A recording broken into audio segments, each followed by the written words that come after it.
This is Optimal Finance Daily, episode 939. Want to be rich and happy? Then get rid of this bias by Nick True of MappedOutMoney.com. And I am Dan. I'm your host and narrator here on Optimal Finance Daily, where I read to you each and every weekday from some of the best personal finance blogs on the planet. Today's episode is brought to you by SendPro Online from Pitney Bowes. Shipping and mailing from your desk has never been simpler than with SendPro Online from Pitney Bowes. With SendPro Online, it's just click, send, and save for as low as $4.99. That's $4.99 a month. Try it free for 30 days and get a free 10-pound scale when you visit pb.com/finance. That's pb.com/finance. For now, let's get right to the post as we optimize your life. Want to be rich and happy? Then get rid of this bias by Nick True of MappedOutMoney.com. Humans have all sorts of weird inner thoughts that affect our decisions. These tendencies are known as cognitive biases, and they are likely keeping you from becoming rich and staying happy. One bias that hurts us the most is the sunk cost fallacy or the sunk cost effect. This is when people continue to increase their investment into something based on how much they've already invested. You've likely felt this before. If you've ever said the phrase, "Yeah, but I've already spent this much money, so I gotta keep going now," or "I don't want to, but I've already come this far," then you've probably been a victim of the sunk cost effect. This effect causes us to do things we wouldn't normally do if we weren't already invested.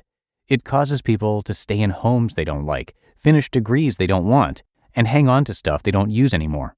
We justify it in our minds because we don't want all that time and money to go to waste.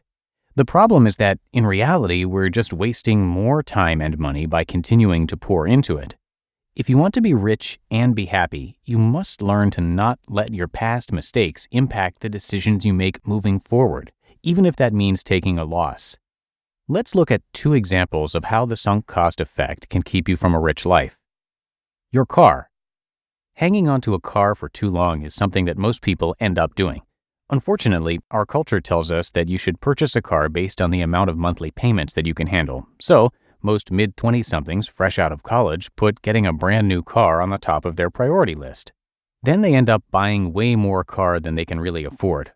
The problem is, even if they realize this afterward, they probably won't do anything about it. The sunk cost bias kicks in fast when it comes to cars. People know that cars take a huge cut in depreciation as soon as you drive them off the lot, so they're scared to sell them. They think, "I can't afford to take the loss," or, "But I've already put so much into it in car payments." The problem is, in reality, you can't afford to not take the loss. Here's an example. Imagine you buy a $30,000 car with $3,000 down. You take a $27,000 loan for 60 months at 3%. This loan would be a monthly payment of $485 and would cost $29,109 over the whole life of the loan, putting the total car cost up to $32,109. Let's say that 1 year after you bought the car, you realize that you really shouldn't have bought that car at all, but at this point, you just feel like there's no way you could afford to take a loss. Let's see if that's really true. After a year's worth of payments and an initial down payment of $3,000, you now owe roughly $21,355 on the car. Typically, cars lose around 20% of value within the first year, so your selling price for the car is $24,000. You sell the car and make a profit of $2,645.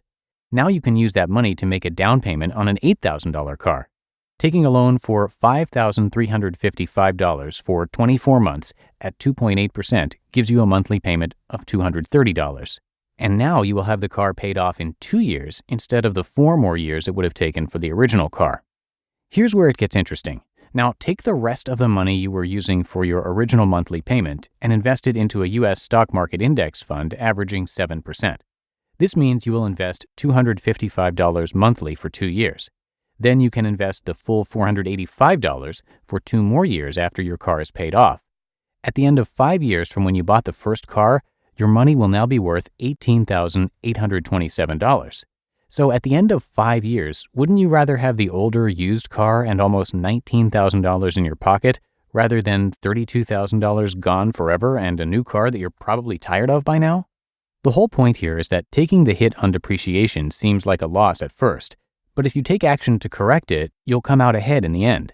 Don't let a stupid decision in your past direct the decisions you make going forward. Your career. Not only does the sunk cost fallacy affect our thinking when it comes to monetary investments, it also affects our time investments.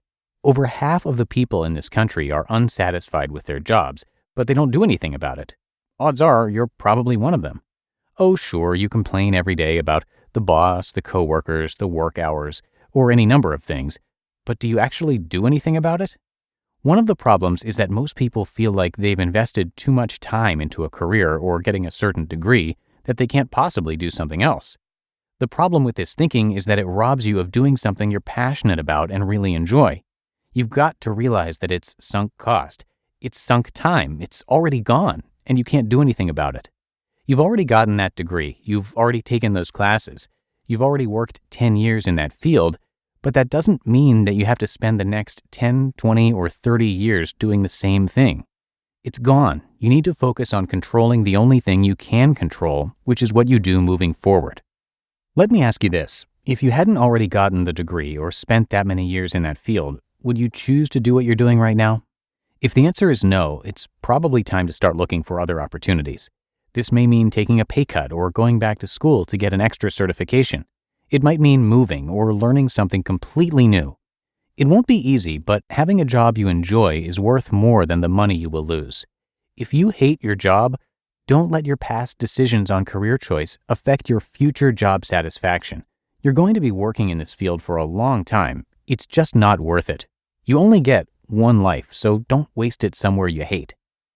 Is your sunk cost bias holding you back?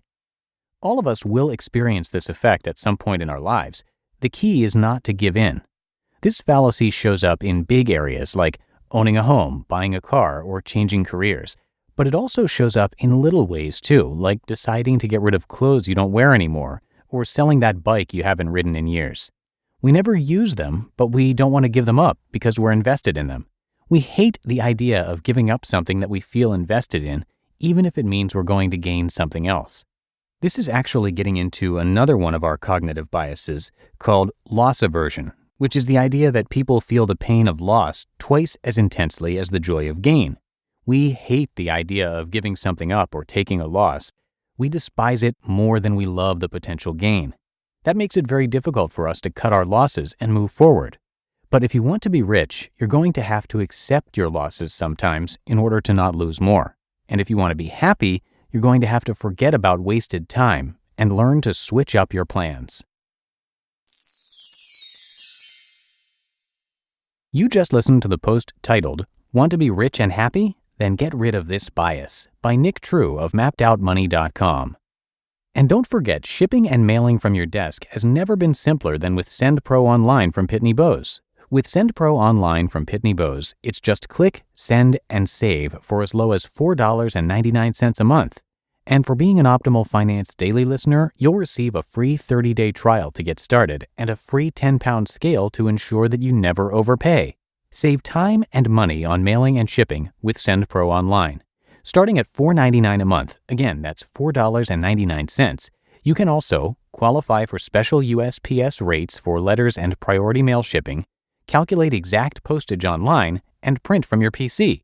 So go to pb.com/finance to access this special offer for a free 30-day trial plus a free 10-pound scale to get started. That's pb.com/finance. Experience shipping made simple with a free trial of SendPro Online from Pitney Bowes. And that's going to do it for today. Thank you so much for listening, and I will be back with you tomorrow to wrap up the week in the Friday Show, where your optimal life awaits.